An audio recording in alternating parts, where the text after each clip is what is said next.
सख्त सर्दी और धुंध का मुकाबला करना हो तो इंसान लिबास के साथ साथ अपनी खुराक भी तब्दील कर लेता है। सर्दी की शिद्दत का मुकाबला करने के लिए लोग पाए बड़े शौक से खाते हैं। बहावलपुर में पाए खाने हो तो सभी कैप्टन के ढाबे का रुख करते हैं, जिसके मालिक का कहना है कि उसने पाक फौज से मोहब्बत की वजह से अपने ढाबे का नाम कैप्टन होटल रखा है। उसका कहना है कि वो 26 साल से पाए तैयार कर रहा है। उसके पाए बहुत ज्यादा लजीज और मजेदार होते हैं। इसी वजह से न सिर्फ बहावलपुर से बल्कि पूरे पाकिस्तान से लोग उसके पाए खाने के लिए आते हैं। और ये 25-26 साल हो गए ये होटल चलाते हुए, और A1 पूरी दुनिया खाती है। अल्हम्दुलिल्लाह बेहतरीन होएगा।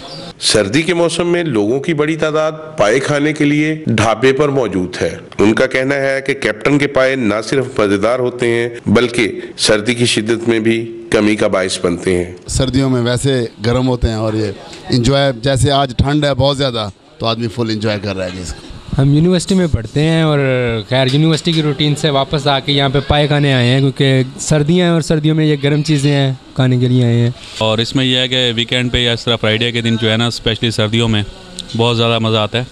तो भावलपुर में स्पेशली ये जो है ना, इनके बहुत ज़्यादा मशहूर हैं और बहुत टेस्टी हैं। पाए चाहे छोटे हों या बड़े, सर्दी की शिद्दत में कमी के लिए इंसान के लिए बहुत ज़रूरी है। कैमरामैन वसीम अली के साथ चौधरी सलीम, ARY न्यूज़, बहावलपुर।